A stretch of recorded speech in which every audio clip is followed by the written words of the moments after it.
ओम शांति। आज हम दिवाली पर 11वां विषय मनन चिंतन करेंगे, मंथन करेंगे, विचार करेंगे। विषय है कि लक्ष्मी का आह्वान करने पर भी भारत में सारे लक्ष्मी का लगभग आह्वान कर रहे हैं। भारत मोहताज क्यों है?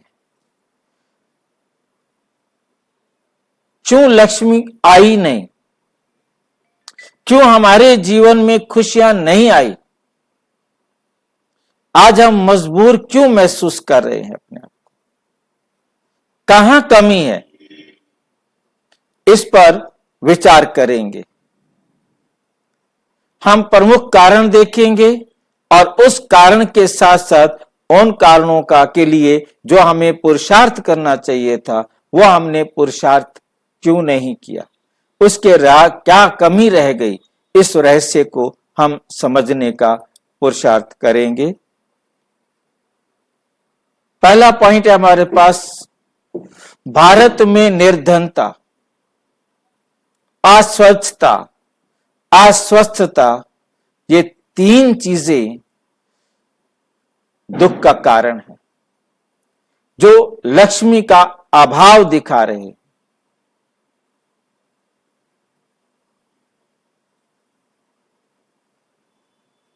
कितनी बेरोजगारी है, कितने साधनों की कमी है, चारों तरफ स्वच्छता नहीं है, गंद ही गंद है। गंद भी कितने प्रकार का होता है, हम उसको भी देखेंगे। हमारा दृष्टिकोण अस्वस्थता, अस्वस्थता क्यों है? अस्वस्थता क्यों है? कभी किसी ने बैठकर सोचा कि हॉस्पिटल सारे भरे पड़े, कोर्ट सारी भरी पड़ी है, जेल सारे भरे पड़े हैं,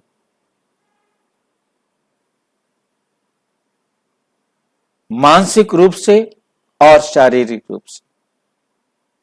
निर्धनता भी दोनों प्रकार की देखेंगे, स्वच्छता भी दोनों प्रकार की देखेंगे, स्वस्थता भी दोनों प्रकार की देखेंगे।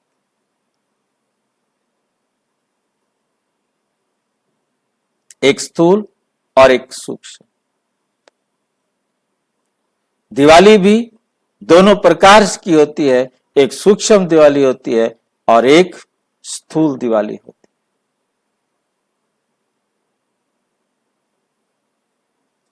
है। उसके लिए 5 प्रकार के पुरुषार्थ का परिचय दिया। इस संसार में आने के बाद 5 प्रकार के पुरुषार्थ किए जाते हैं।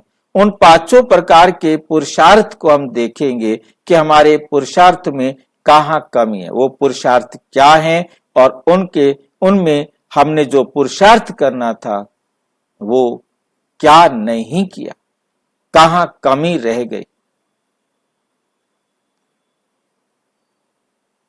धर्म, अर्थ, काम, मोक्ष और परमार्थ, ये 5 इस संसार के अंदर पुरुषार्थ कहे जाते हैं। हम एक एक करके 5 को समझने का प्रयास करेंगे। धर्म अर्थात धारणा।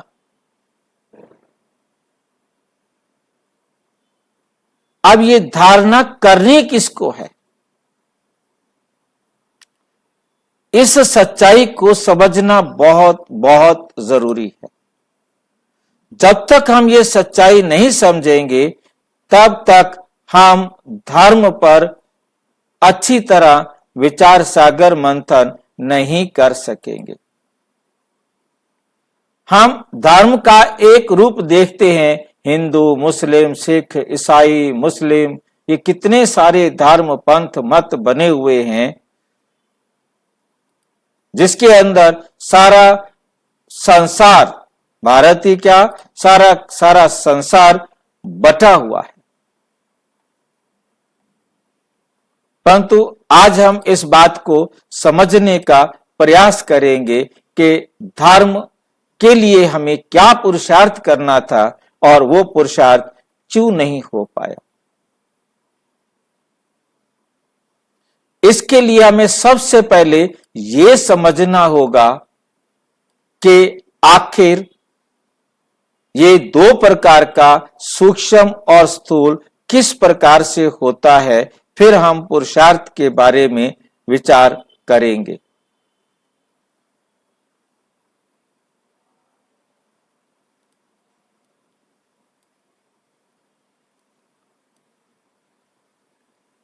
हम देख रहे हैं यहां पर कि एक तो हमें चलता फिरता ये शरीर दिखाई दे रहा है, और इस रूप में आने के लिए आत्मा और ये नश्वर शरीर, पांच तत्व का पुतला, ये दोनों मिलकर चलता फिरता शरीर बनते। और ध्यान से हम समझेंगे, ये है बिना आत्मा के शरीर, ये है बिना आत्मा के शरीर। जब इस बिना आत्मा के शरीर में आत्मा आती है तो चलता फिरता शरीर बनता है, जिसे जीव आत्मा कहते हैं। जब इस जीव आत्मा में से आत्मा निकल जाती है तो इसे बिना आत्मा के शरीर कहते हैं। बिना आत्मा के शरीर को निर्जीव कहा जाएगा। आत्मा बिना जीव, इसे जीव कहा जाता है। आत्मा बिना जीव निर्जीव, आत्मा सहित जीव सजीव। जीव आत्मा, जीव और आत्मा दोनों मिल जाते हैं तो इसे सजीव कहा जाता है। जब इस जीव आत्मा में से आत्मा निकल जाती है तो इसे निर्जीव कहा जाता है। तो कर्म करने के लिए ये जीव आत्मा है। अब जीव आत्मा में हमें समझ लेना है, दो चीजें हैं, एक है आत्मा और एक है जीव या शरीर। ये शरीर मात्र एक इंस्ट्रूमेंट है, जिसे कहा गया कि शरीर है रथ, आत्मा है रथी। जब आत्मा रथी नहीं होता तो इसे कहते हैं आरथी। आरथी माना अब इस रथ को चलाने वाली आत्मा रथी नहीं है, इस रथ को अरथी कहा जाएगा। आरथी का मतलब होता है अब इस रथ को चलाने वाली रथी आत्मा नहीं है। तो हमें समझ में आया कि एक है शरीर और एक है आत्मा। शरीर है मात्र इंस्ट्रूमेंट, काम जब तक आत्मा ना हो शरीर कुछ नहीं कर सकता। तो कर्म करने वाली आत्मा है, अच्छा कर्म है तो भी आत्मा करती है, बुरा कर्म है तो भी आत्मा करती है। हमें बहुत अच्छी तरह अपने आप को समझाना है। कर्म कोई भी है, करने वाली कौन है? आत्मा।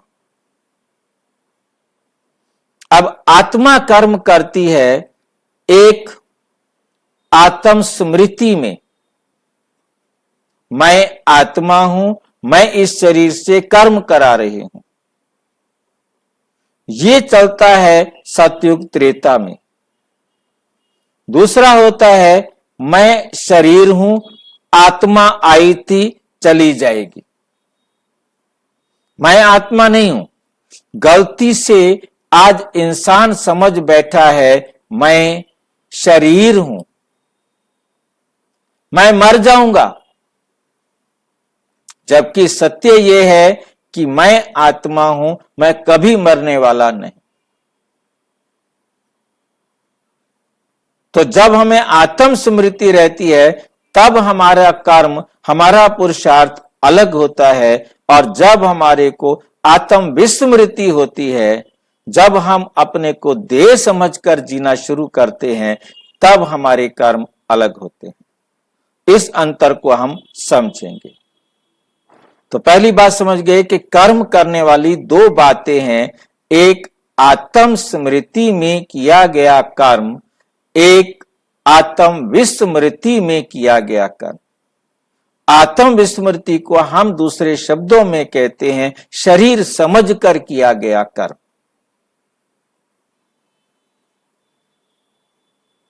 अब दोनों में क्या फर्क पड़ा, क्यों हम निर्धन हुए, क्यों हम अस्वस्थ हुए और क्यों हम अस्वच्छ हुए, ये तीन बातों को हम देखेंगे जिनके कारण हमारे जीवन से लक्ष्मी गायब हो गई। तो पुरुषार्थ को हम ध्यान से समझेंगे। पुरुष जो संस्कृत का शब्द है उसका अर्थ होता है आत्मा, और अर्थ, पुरुषार्थ दो शब्दों से मिलकर बना। पुरुष अर्थ, आत्मा के लिए किया गया कार्य। पुरुषार्थ का अर्थ है आत्मा के लिए किया गया कार्य। जब हम स्वयं को आत्मा समझेंगे और जो कार्य करेंगे वो आत्मा के लिए हो जाएगा, क्योंकि आत्मा के लिए हम कर्म करेंगे। और जब आत्म विस्मृति हो गई, हमने अपने आप को शरीर समझ लिया, तो हम कर्म किसके लिए करेंगे? शरीर के लिए। अब जो मैं हूं, मैं उसके लिए कर्म नहीं कर रहा हूं, जो मैं नहीं हूं उसके लिए कर्म कर रहा हूं। एक गलती ये हो गई। दूसरी गलती क्या हुई, बहुत ध्यान से समझना है कि करने वाला आत्मा, परंतु समझ रहा है शरीर। अब वो कर्म करेगा शरीर के लिए, जो कुछ शरीर को चाहिए। आत्मा समझकर कर्म करेगा जो कुछ आत्मा को चाहिए।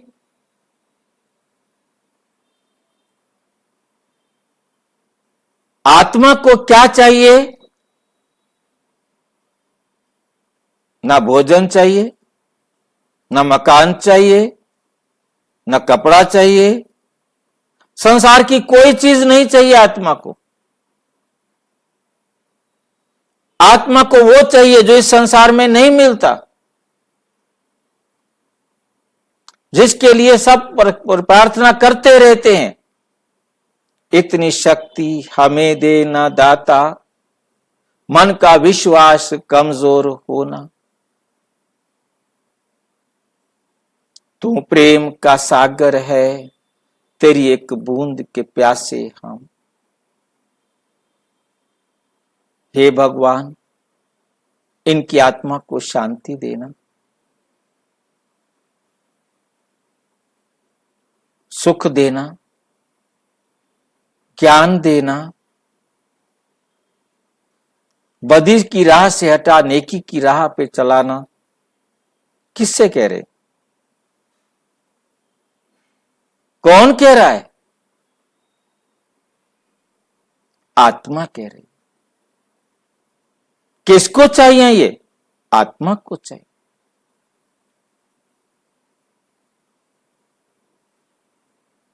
परंतु जब हम अपने आप को समझ रहे हैं शरीर, तो ये हम सोच ही नहीं सकते। कहां से मिलेंगे, कैसे मिलेंगे, हम पुरुषार्थ गलत हो जाते, हम रोटी कपड़ा मकान के चक्कर में पड़ जाते, सारी जिंदगी इसी में गुजार देते। मकान बना लो, रोटी के लिए कमा लो, खाना पीना और सोना, जानवर की तरह। तो पुरुषार्थ आत्मा के लिए हमने किया ही नहीं।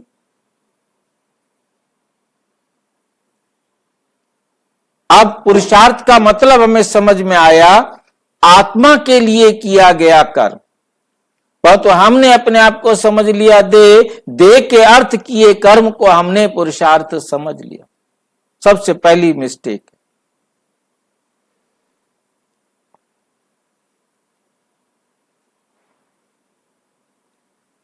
अब हमें समझना है धर्म।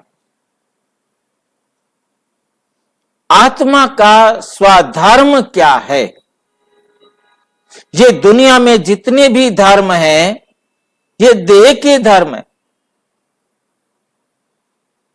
आत्मा का स्वधर्म है शांति।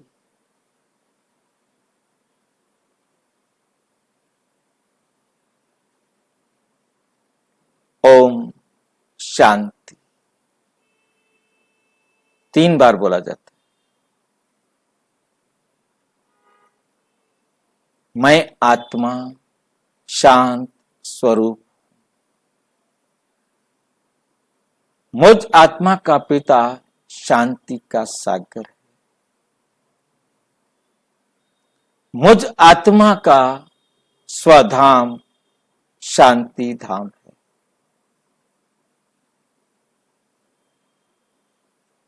इन तीनों से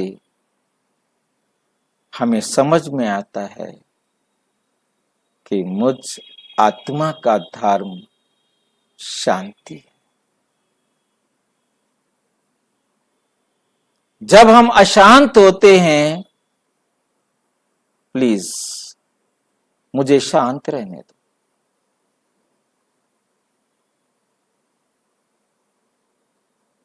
मुझे शांति में रहना है।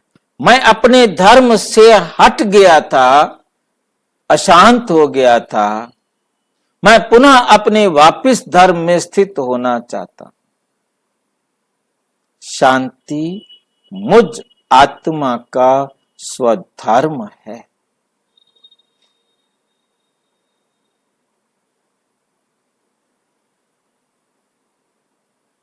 और देह का धर्म हिंदू, मुस्लिम, सिख, ईसाई, क्रिश्चियन, बौद्धी, ये वो फलान थी।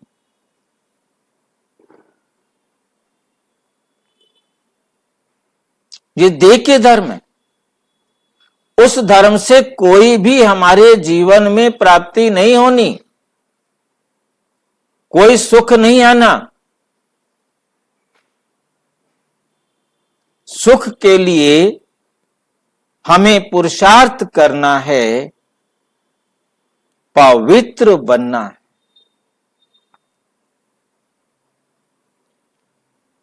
मैं आत्मा हूं, इस सत्य का अनुभवी बनना है। ये सत्य स्वयं परमपिता परमात्मा ने बताया है।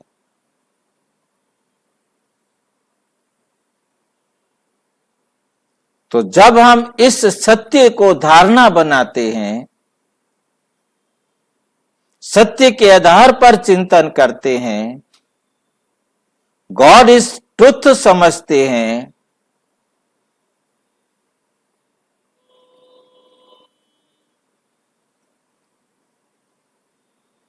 तो हमारे जीवन में पवित्रता आती है, सुख आता है, शांति आती है, शक्ति आती है, आनंद आता है।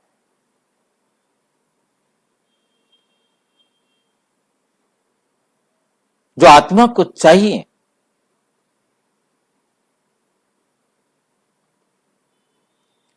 परंतु हमने स्वयं को देह समझकर इन गुणों को ढूंढने की कोशिश की, परंतु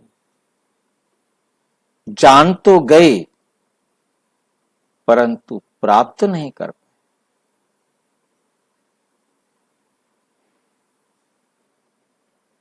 तो पहली कमी हमारी ये हुई, पुरुषार्थ में कमी। अर्थ, क्योंकि धर्म में एक और भी बात मैं कर दूं कि एक गुण है संतुष्टता। जब आवे संतोष धन, सब धन दूरी समान। जब हम सत्य धर्म पर चलते हैं तो हमारे जीवन में संतुष्टता होती है, और संतुष्टता जब हमारे जीवन में है तो दुनिया के किसी धन की जरूरत ही नहीं रहती। सब धन धूरी समान।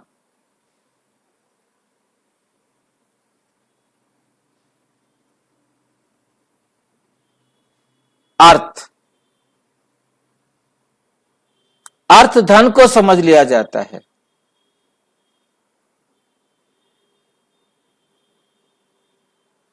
कौन सा धन कमाना है? शरीर के लिए डॉलर चाहिए, पैसे चाहिए, रुपए चाहिए, सिक्के चाहिए, सोना चाहिए, चांदी चाहिए, ये संसारिक धन चाहिए। परंतु आत्मा को कौन सा धन चाहिए? ज्ञान धन,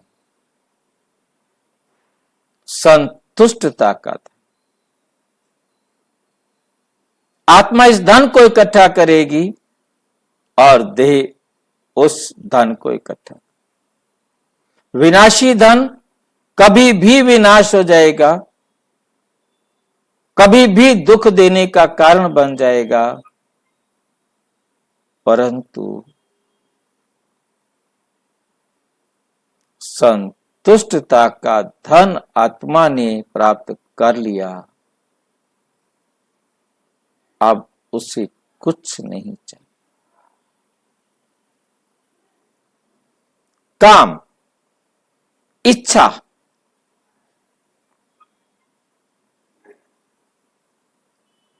देह समझकर हमारी इच्छाएं विकारी हो गई। आत्म विस्मृति में जो भी इच्छाएं की वो विकारी हो गई, उसको विकार कह दिया। क्योंकि तब हम जो कुछ भी चाहते हैं, जो कुछ भी इच्छा करते हैं, वो शारीरिक होती है, शरीर के लिए होती है, शरीर द्वारा होती है।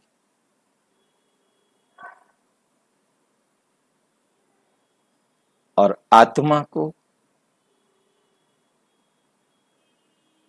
इस शरीर का प्रयोग किए बिना अति इंद्रिय सुख को पाना है, ये इच्छा हो। आत्मा को शारीरिक सुख की इच्छा नहीं है, आत्मा को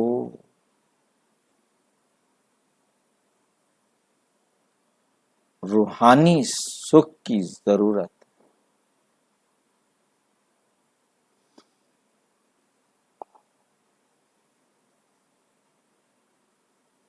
चौथा, मोक्ष। इस संसार के जन्म मरण के चक्कर से मुक्त हो जाए। परंतु परम पिता परमात्मा ने आकर समझाया, बच्ची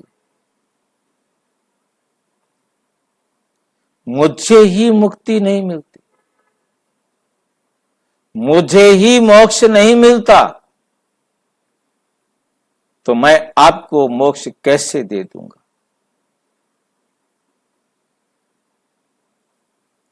मोक्ष प्राप्त करने का अधिकार परमात्मा के पास भी नहीं है। सर्वशक्तिवान परमात्मा भी मोक्ष को नहीं प्राप्त कर सकता, तो कोई और आत्मा कैसे कर सकती?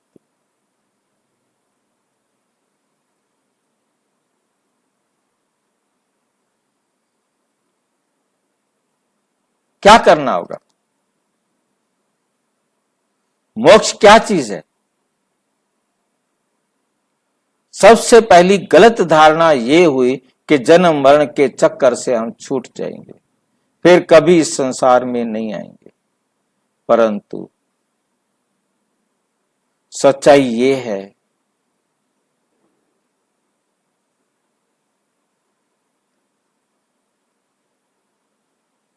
कि हम आत्मा हैं, हम एक्टर हैं, हम पार्ट बजाने के लिए आए हैं।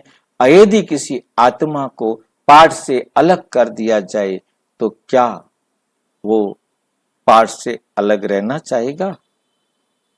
कुछ समय के लिए तो बेशक चाहेगा, परंतु परमानेंट उसे पार्ट से निकाल दिया जाए कि आज के बाद तुमने पार्ट बजाने के लिए नहीं आना,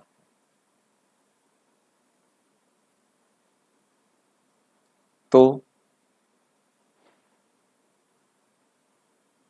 वो आत्माएं जो इस प्रकार का मोक्ष चाहते थे कि हम जन्म मरण के चक्कर से मुक्त हो जाएं, ऐसा हो नहीं सकता।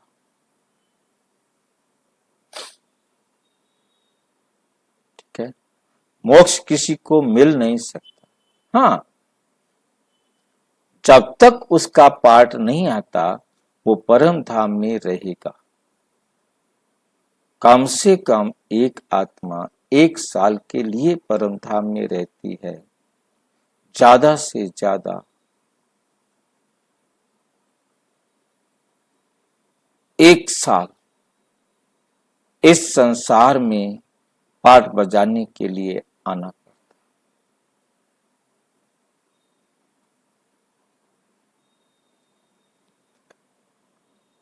तो मोक्ष इतने टाइम के लिए मिल सकता है, बाकी जन्म मरण से चक्कर से कोई छूट जाए ऐसा नहीं।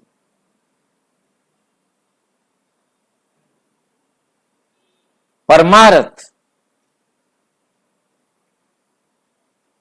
श्रेष्ठ दिव्य आत्माओं के प्रति, अर्थ माना के लिए,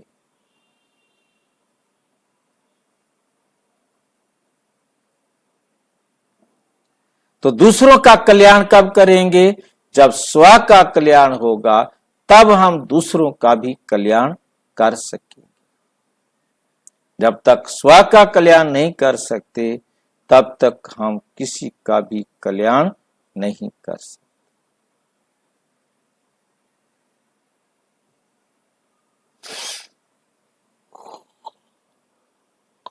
परमार्थ होता है परमात्मा के लिए या सभी के लिए,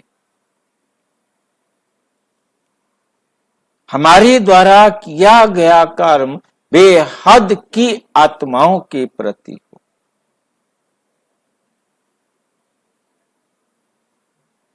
ठीक है, तो आत्मा समझेंगे तो ये पांचों हमारे जीवन में सहज और श्रेष्ठ और लक्ष्मी युक्त बनाने का काम करेंगे।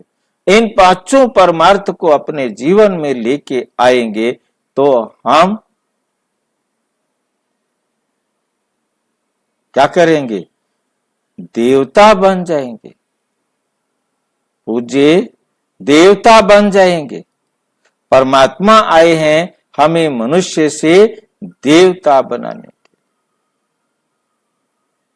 ये 5 पुरुषार्थ हम सही तरीके से करें, आत्म स्मृति में करें तो हमारी चढ़ती कला होगी, नहीं तो गिरती कला है ही है।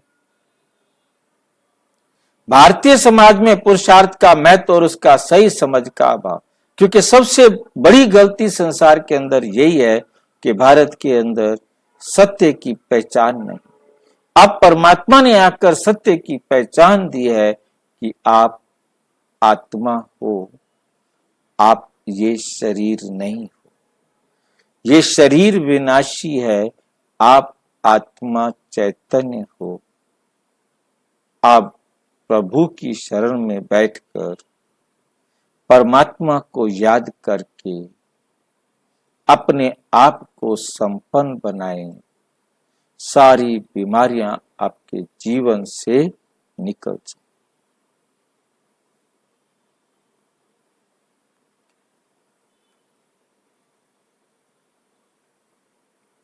आंतरिक और बाह्य दृष्टि का प्रभाव। आंतरिक दृष्टि हमें समझ में आ गया, आत्मा समझ कर देखना, और बाह्य दृष्टि समझ में आ गया कि हमें बाहर की इन 2 आंखों से देखना। वह हमें एक आंख से देखना है, ये 2 आंखों से देखना।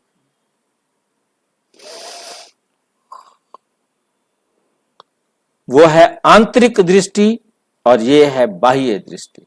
इन 2 आंखों से हम स्थूल दुनिया को, नाशवान दुनिया को देख सकते हैं, परंतु आत्मा समझने से हम उन आत्माओं को देख सकते हैं जिनको आत्मा देखने का पुरुषार्थ करते रहे।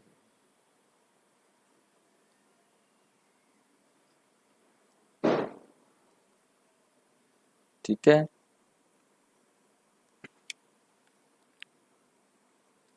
बाह्य मुक्तता के कारण पुरुषार्थ का मूल तत्व क्या हो गया? अवहेलना हो गई उसकी। हम नहीं कर पाए, हमें जो करना था हम देह के हिसाब से करते रहे, हमारा पुरुषार्थ देहार्थ हो गया। अब हमें आत्मा अर्थ करेंगे तो सफलता मिलेगी। स्थूल दृष्टि से की जा रही गलतियां और उसका समाज पर असर, क्योंकि स्थूल दृष्टि से हम सांसारिक साधनों को देख रहे थे, सांसारिक सुविधाओं को देख रहे थे, जबकि ये जो भी साधन हमें दिखाई दे रहे हैं ये सब नष्ट होने वाले।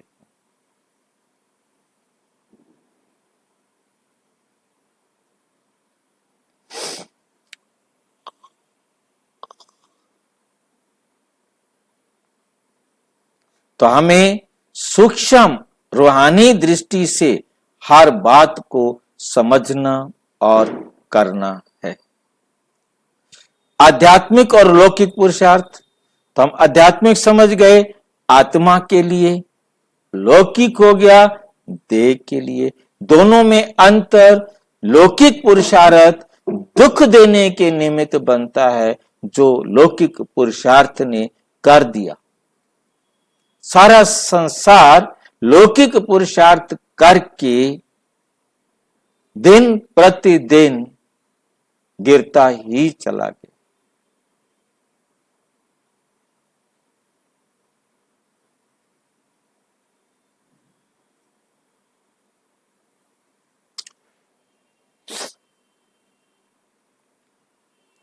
अब हमें पुनः आध्यात्मिक पुरुषार्थ करना है ताकि हम अपने आप को दिव्य गुणों से संपन्न बना सके। पुरुषार्थ का सूक्ष्म, अलौकिक और आध्यात्मिक पहलू है देह अभिमानी स्थिति से पुरुषार्थ के मूल और परिणामों की कमी। क्योंकि आत्म अभिमानी बनकर करें तो हमारे परिणाम श्रेष्ठ निकल सकते हैं, परंतु देह अभिमान में करेंगे तो श्रेष्ठ परिणाम नहीं निकल सकता। समाधान की दिशा में कदम, पुरुषार्थ को समझने और सही दृष्टिकोण से अपनाने का मार्ग वो कौन सा है? प्रजापिता ब्रह्मा कुमारी ईश्वरीय विश्वविद्यालय से रोजाना परमपिता परमात्मा परम धाम से आकर पढ़ा रहे हैं।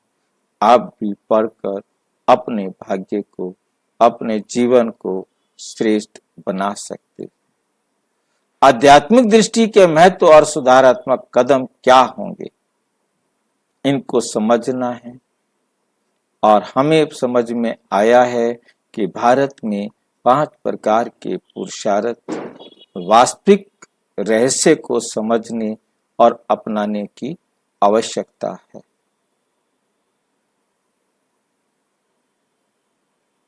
अच्छा, ओम शांति। और विस्तार से जानने के लिए प्रजापिता ब्रह्मा कुमारी ईश्वरीय विश्वविद्यालय के किसी भी सेवा केंद्र पर संपर्क करें। और यदि कोई प्रश्न है तो 9213106986 पर केवल व्हाट्सएप और टेलीग्राम करें। 9650692270 पर केवल व्हाट्सएप करें, फोन नहीं। ओम शांति।